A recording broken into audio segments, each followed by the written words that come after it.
ያልታየ ውበት ያልተደረሰበት አስደናቂ ተፈጥሮ የአለሎ ባድ ወይም የአለሎ ሐይቅ የተፈጥሮ ውሃ በአፋር።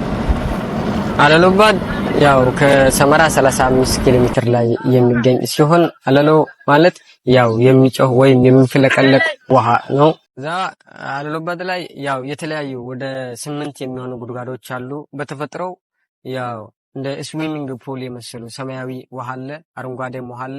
ማድፖል የሚባል የጭቃ ቮልካኖ አይነት ነገር አለ እና ቦታው መጨረሻ የሚያምር ውብ ተፈጥሮ ነው። በእርግጥ ያው አፋር በየትኛውም አቅጣጫ በየትኛውም ስፍራ የተለያዩ የተፈጥሮ ሀብትም አላት፣ ባህልም ብዙ ነገሮች ያላት ስለሆነች ቢያንስ አፋር የእናንተም የእኛም ነን እና ማንኛውም ሰው መጥቶ በማንኛውም ሰዓት በማንኛውም ጊዜያት ለሀገር ውስጥም ለሀገር ውጭም ጉብኝ ክፍት ነች።